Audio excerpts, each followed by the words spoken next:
Greetings, dear partners. We are happy to be speaking to you once again. Today I have Allen. Allen, what do you do? Wow, thank you so much, Joan. This is Allen. I serve as a program support specialist, specifically in charge of survival and early childhood. Yes, and my name is Joan. I serve as a program trainer. And today I just thought would interact with Allen as we set off to launch 30 survival interventions in this new financial year. This is the biggest number we have ever opened, and we are grateful to God, and we are extremely excited.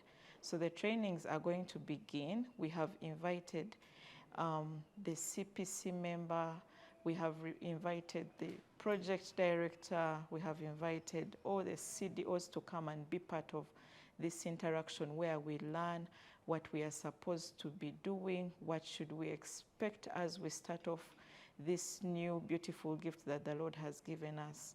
So Allen, I was thinking that you could give us maybe your ideas. If I am an overseer who is getting a new survival intervention, what is my role? Wow. Yes, and of course, I just want to congratulate us for God entrusting us with an opportunity to minister to more children and babies. As an overseer, I just want to remind you that you are the actual partner. You're the actual partner because Compassion works with a local church. So that means you own the program at your local church. And that means when survival comes in, you will own the quality of programming that happens to this group of participants. And of course, as an entry point is who is going to be the staff that will directly or be responsible for this group of participants. As an overseer, I want to remind you that you have a voice, you have a say. If you look at our partnership agreement, you have a say even when recruitment happens at an umbrella level. You have a say to be able to guide. It may not be a prescription, but to be able to provide a guide to the umbrella leadership as they do recruitment, that we need such and such a kind of staff, one who can do this, one who can do this, one who is able to blend in this way. You even have a say on the gender.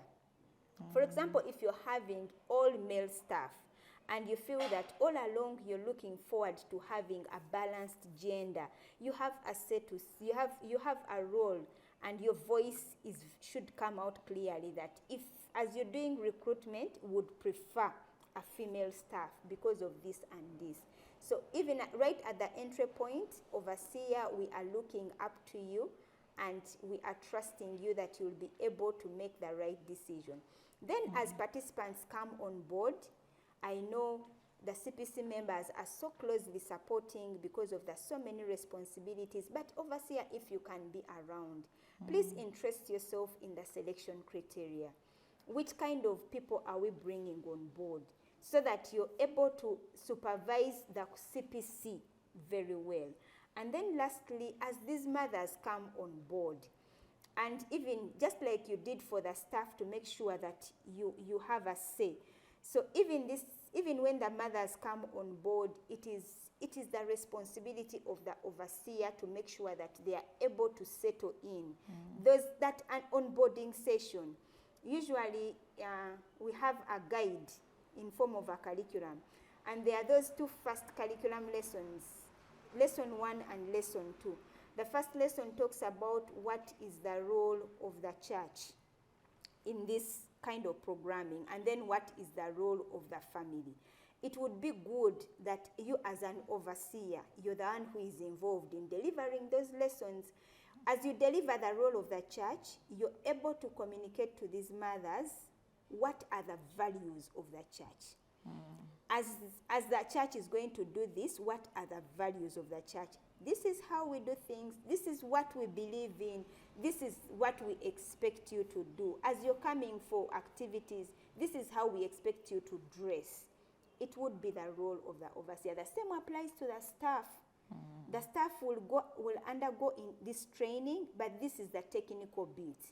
But for that staff to fit in that community and fit in the church itself, that overseer, it would be good that you're the first person to talk to that staff. Yes. Let them get the vision of the church from you, because the project vision is feeding into the church vision. Let it come from you so that they are able to get first-hand information. Thank you.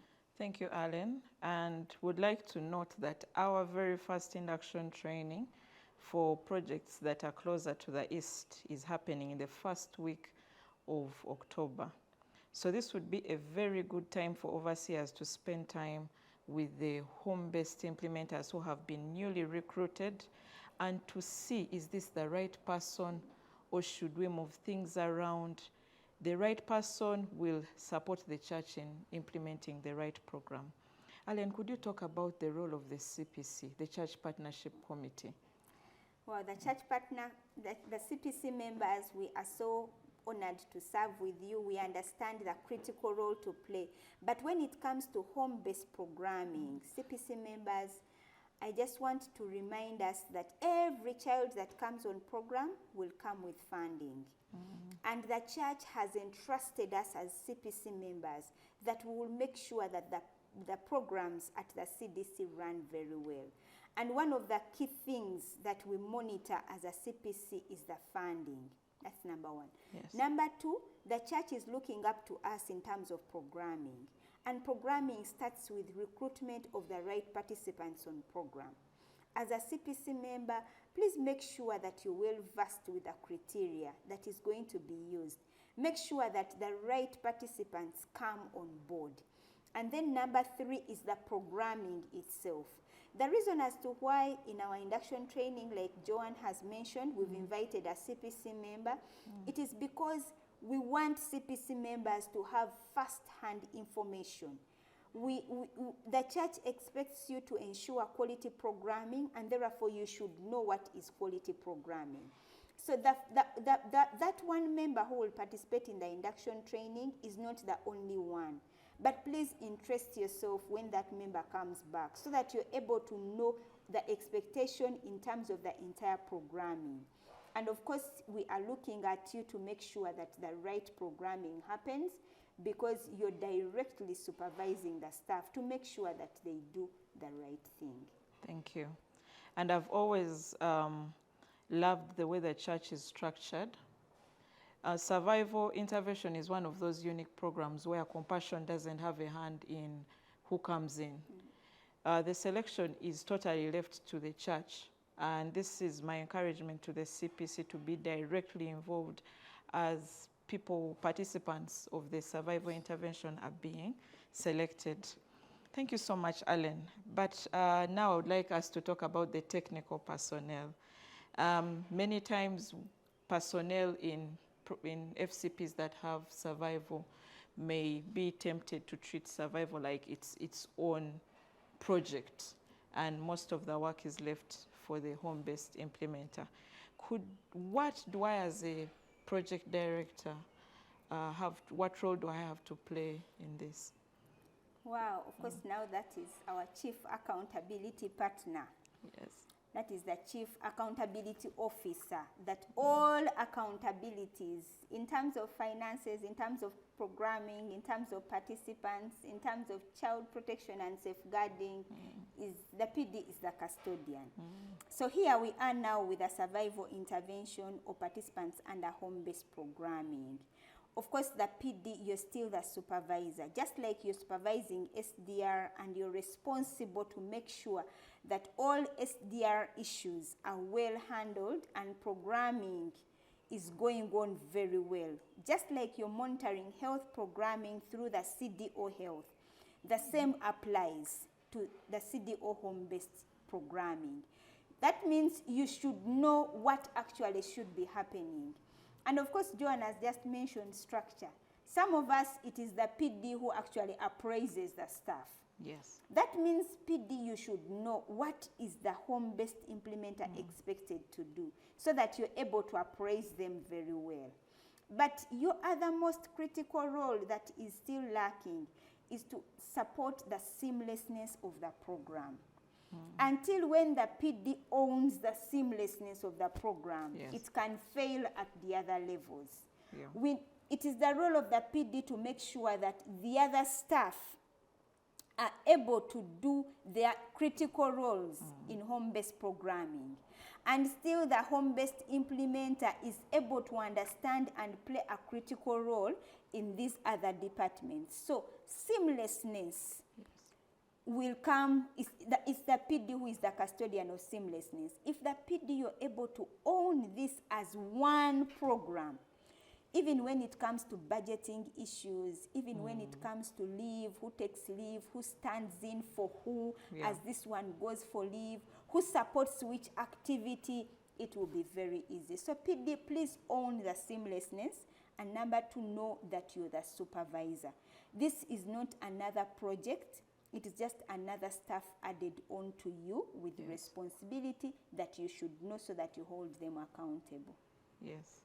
Thank you, Allen. And project directors, it is important to note that now that you have a survival intervention, this is going to become your bucket of participants. It's very unlikely that you'll get to register participants coming in, you know, from 3-year-olds. You're going to be getting them from survival, and they'll be feeding into the program, the sponsorship program. So we need to support this so that it succeeds very well. And then Allen, there's this person who takes letters and photos and then letters and then updates. What's their role in this? This CDO SDR. Usually you are tempted to think that is the most busy person. Yes. And of course, even when that person seems to be the most busy person, that person still has a role, another added role. By the way, to all the staff, I want to assure you that when survival or home-based programming comes on board, we all have a role to play in the spirit of seamlessness. So CDO SDR, your title is called Sponsor Donor Relations. Yeah.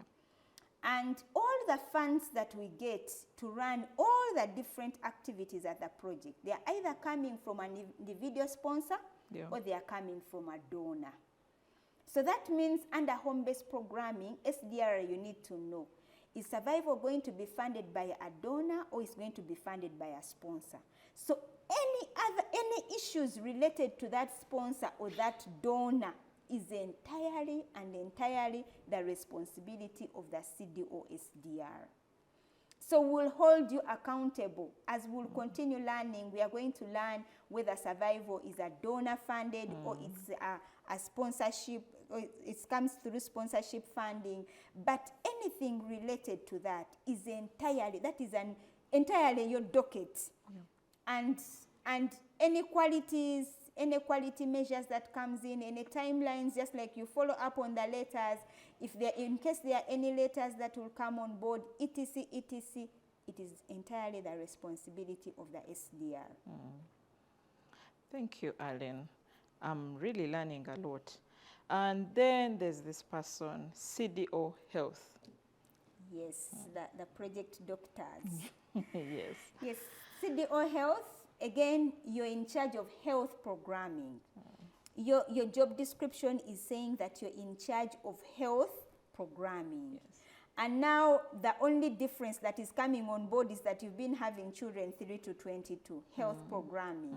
And just like you've been in full control of health programming for those, you're just getting another category. Yeah. But still, anything to do with health programming, right from a mother who is pregnant up to a child who is age 22, it is your responsibility.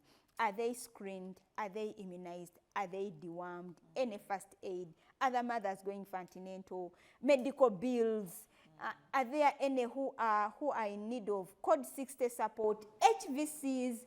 Anything under home-based programming. If you're in charge of child protection, even this time you're going to be in charge of any child protection issues for participants who are from pregnant mothers up to onwards. So health programming is still health programming. You're still the staff in charge of health programming and whatever is in that bucket. Yeah. It sounds a lot like the CDO Health and the CDO Home-Based HBP are going to have to be moving a lot together. Yes, but we are going to learn that actually they are moving alongside all the other stuff. Everyone, yeah. All the other stuff, because the role of the home-based implementer is more like a team lead in home-based programming. Yes.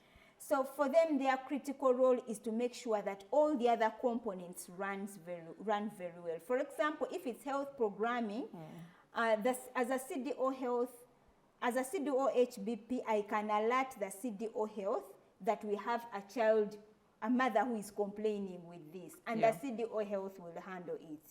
As a CDO HBP, I can alert the CDO SDR that we have a child who is due transition, and the SDR must know what does transition mean, what Yes. does it entail, what is required. So for me as an HBP, you tell me what to do.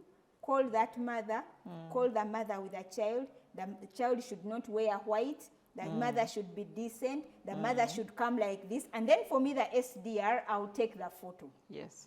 If it is writing a letter and that child is transitioning and they need to write a letter, I'll ask HBP, call mother to Allen. Allen is going to make 1 year and Allen is supposed to write a first letter. Call her, ask the mother to come, maybe in this state. And then the SDR, I will make sure, I will support the mother and the child to write their first letter. Yeah. But what is so much in the docket of the HBP is to make sure, because this is home-based programming, and from the name home-based programming, programming is happening at homes. Yes. So for them, their biggest responsibility is to make sure that the activities that must happen in a home happen. So you realize that in homes, there is nothing like letter writing. Yes. So that means letter writing is handled by someone else. Yes. But if you want that mother, probably I'm more closer. I know whether she has a phone number, I know who to tell, and then I'll make sure she comes. But the issue to do with home visits, the issue to do with home visits, the issue to do with making sure that these other staff are updated, because the home-based implementer, I'm closer. Yeah. So I'm able to tell that CDO Health, there is this child who was registered last month and we've not health screened. So the CDO Health will run with that and make sure that that baby is health screened. But as an HBP, I'm closer. I have more updated information.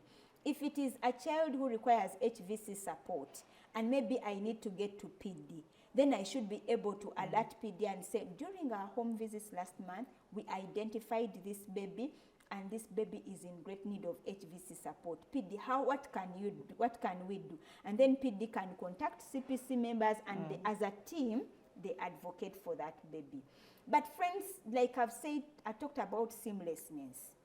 I always encourage that all of us stand as goal owners. I'm a goal owner in home-based programming. Yes. I'm a goal owner in health programming. But that doesn't mean anything to do with health programming. If I'm not around, a child should die. Yeah. Even as HBP, you get to know that health programming, there is a staff in charge. But does it mean I can't write a referral? Because this child is for referral. Does it mean I'll find a child who is sick and I will say health should find out on their own?